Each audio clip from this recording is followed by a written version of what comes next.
Well, for more on this, joined now in studio by reporter Qaanitah Hunter. Qaanitah, good to have you, and thank you very much for coming on. Thank you very much for having me.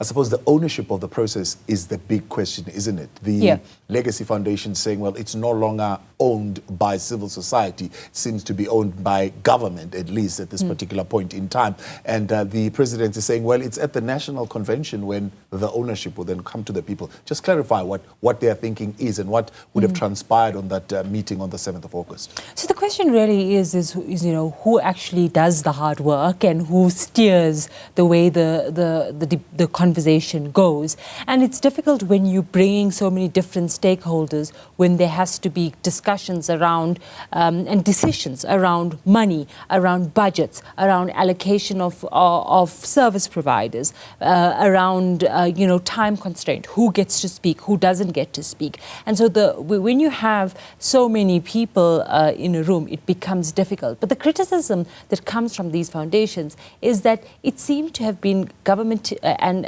particularly they pointed to the office of the Deputy President, which the presidency had tasked to coordinate these efforts from the side of government, to say it has become a top-down approach rather than a bottom-up approach. And the concerns come about to say, why is there you know, no sort of transparency around certain decision-making, and particularly around the allocation of money. Now, we know that the event that's going to begin on Thursday at the UNISA building is the first process, and there's going to be several processes underway.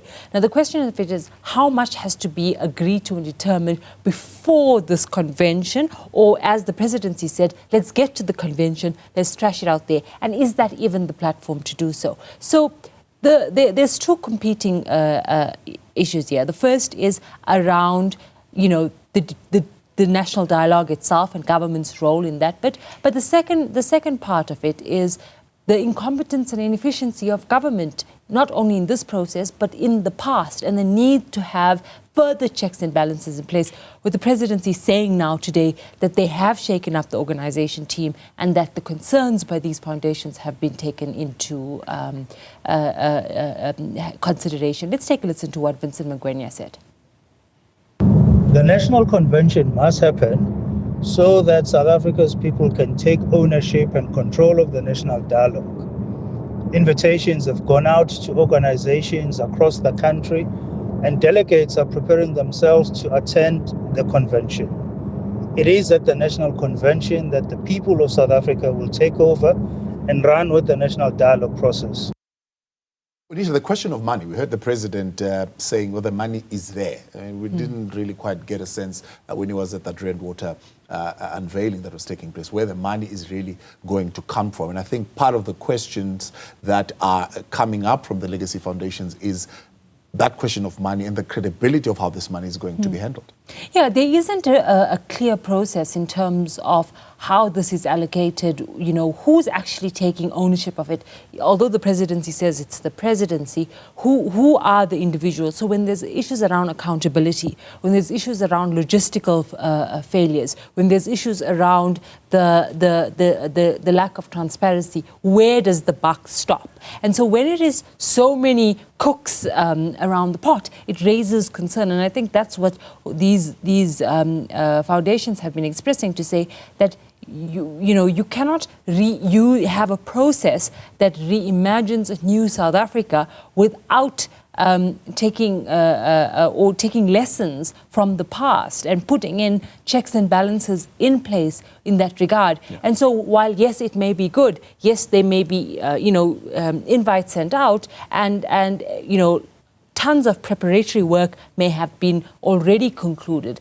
The question is that, is it going to just be a box-ticking exercise, or is it going to be a start to meaningful engagement? Yeah. And I think that the presidency, you know, appears to be resolute that it must go to ahead, but appears to have taken in the criticism to say you cannot have so much of disorganization, and secondly, confusion around communication. And this too has come from the Eminent Persons Group, the group of respectable South Africans that have volunteered their time to sort of oversee this dialogue process, expressing similar concerns. And so it's something that the presidency cannot take lightly, and there has to be effective mechanisms in place to say, well, these are the experiences that we've had in the past, these are the challenges that people are raising, to say these are the red flags in the process to this event. How do you insulate the process? How do you put in checks and balances so that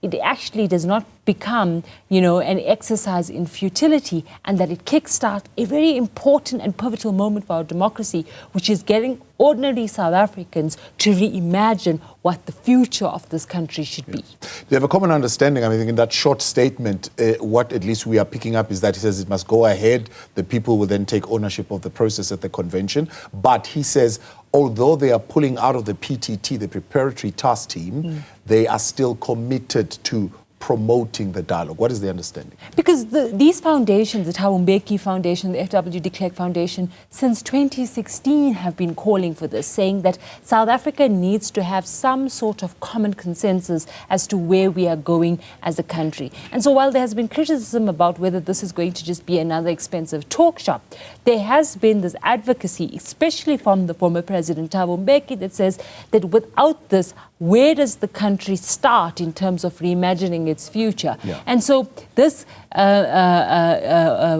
process up until now has brought together some 200 organizations. There's about 33 different streams, and the priorities of which are different. For me, it may be GBV should be on the top of the agenda. For another person, it may be the economy. And so that's why it's important to have these conversations. But again, when you look back in history, when you've had big summits around GBV, for example, it became talk shops that sort of started and ended with one particular event. And that's the concern from these foundations, and concern from ordinary South Africans as well, to say how inclusive will this conversation be, and how real will the change that is meant to come from this process actually be. And so I think that there is a fine line between, the foundation saying we agree with the mission, we don't agree with how government is embarking on this mission, and government saying, well, we hear you, but we're going ahead anyways. And so it's going to be important to say in the next few days how government, the presidency particularly, tinkers with the plans, ensures transparency, and that it's actually a very well-run event, and that the understanding has to be there that the credibility and the legitimacy of this process, where you're asking South Africans to buy in on it, has to stem from government putting its best foot forward. And this national convention and this 3 days that which will capture the attention of the country is an important one, to say how serious does government in itself takes this, and how committed they are to hearing from ordinary South Africans about the future of this country. Qaanitah Hunter, appreciate your time. Thanks so much for coming on this. Qaanitah Hunter, they're watching closely the developments around the National Convention, which the President says it's going ahead for August 15th, at least for the next 3 days of the week that is coming.